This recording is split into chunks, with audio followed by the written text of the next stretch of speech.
Welcome to YouTuber News, where I keep YouTube content creators like you up to date with everything that's happening on YouTube that impacts content creators.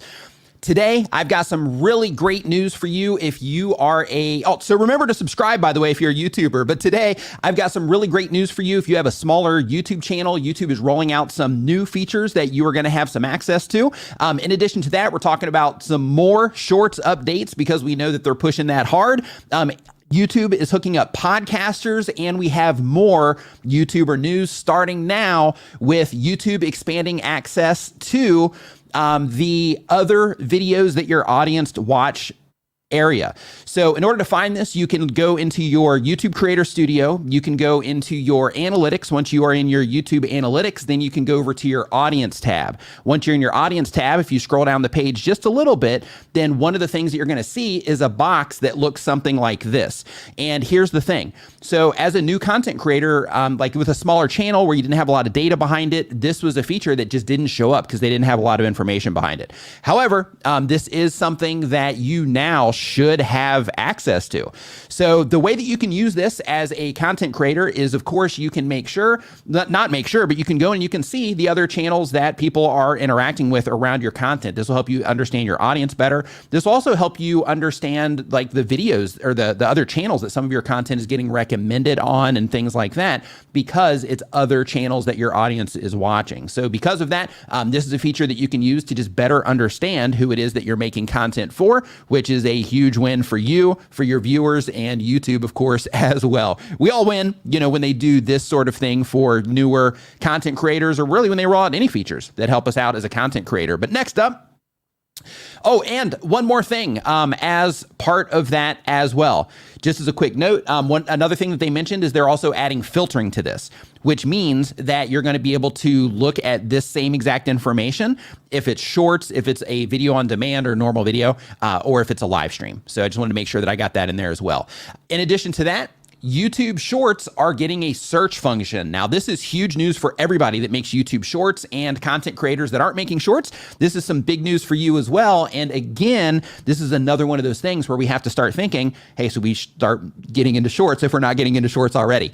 So basically with their search function, the really cool thing about this for us as content creators is one of the things that YouTube has recently put out, and I mentioned this in other episodes, is they have recently made it to where they are building the bridge, so to speak, between short form content and long form content. So because of that, they are making it to where if you have shorts videos and people are interacting with your shorts and they're enjoying those, then YouTube is going to recommend your longer form content as well. Well, this whole thing just got leveled up again. And the reason this got leveled up again is because when YouTube Shorts has a search feature, that means people are going to be looking for the shorts that you are making. So make sure, just like you do with your video content, that you are putting good titles, and maybe even tossing in a keyword would be something to experiment with as well, or maybe a keyword phrase into your shorts to see if you can get some of your shorts to pop up in YouTube search. But when people are looking for your shorts, those people are extremely qualified for the content that they find because they're looking for it, which means this is going to help YouTube more laser focus in on those particular viewers that are going to find your shorts. And then that bridge is going to be there from them to get from your shorts into your long form content as well through all the different avenues that they're using to do that. So this is a pretty big deal. It's not, like the biggest news of the month or anything like that. I think we covered that one last week, but this is still a pretty big deal for content creators. So huge win, again, here on our side as content creators. Next up, we have community stickers and filters. And I've got some other stuff in here for you as well, just a heads up. But we've got community stickers and filters that are going to be added to your community posts. Currently, this is being tested on some channels. It's not available for iPhones, but if you have an Android device and you have the community tab, you might want to take a look and see if you have the option. But essentially, it works just like every other platform where you are able to add filters, you're able to add text, and you're able to add stickers to your community posts. So it just kind of levels that whole thing up just a little bit, makes them a little bit more fun, to do essentially. In addition to that, humongous news for podcasters. So if you are somebody that makes podcasts and you haven't put them on YouTube yet, or you make a podcast and you make a podcast for YouTube, they now have a page that is dedicated to podcasts on YouTube. And that page can also quickly be found through the navigation over on the left-hand side of the screen for desktop users. However, The win with this one is currently there's a really big focus. If you actually go and look at it, just like, with a lot of stuff on YouTube, there's a really big focus on like the mega, the mega successful podcasters. However, they are working discovery into this as well. And according to the information that I've been able to pull on this, the like newer podcasts, smaller podcasts and all of that, as this rolls out, as people start using it more and all of that, you should be able to, start using this as a discovery mechanism for yourself as well, which is pretty huge.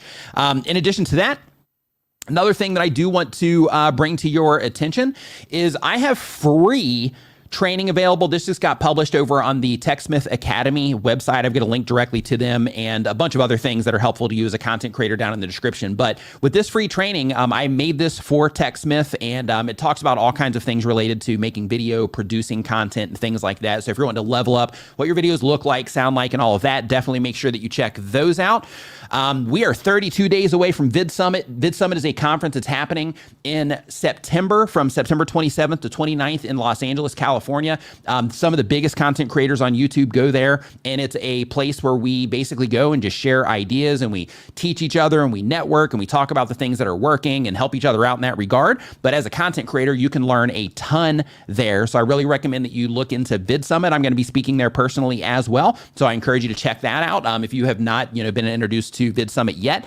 I also want to let you know, if you are a TubeSpanner user, which you probably hear about a lot on my live streams because I talk about TubeSpanner a lot, but TubeSpanner, in addition to all of the other tools that they have for content creators, they also just recently added a feature that helps you feature your most recent video in a social bio link. So a lot of people are using like link trees and stuff like that.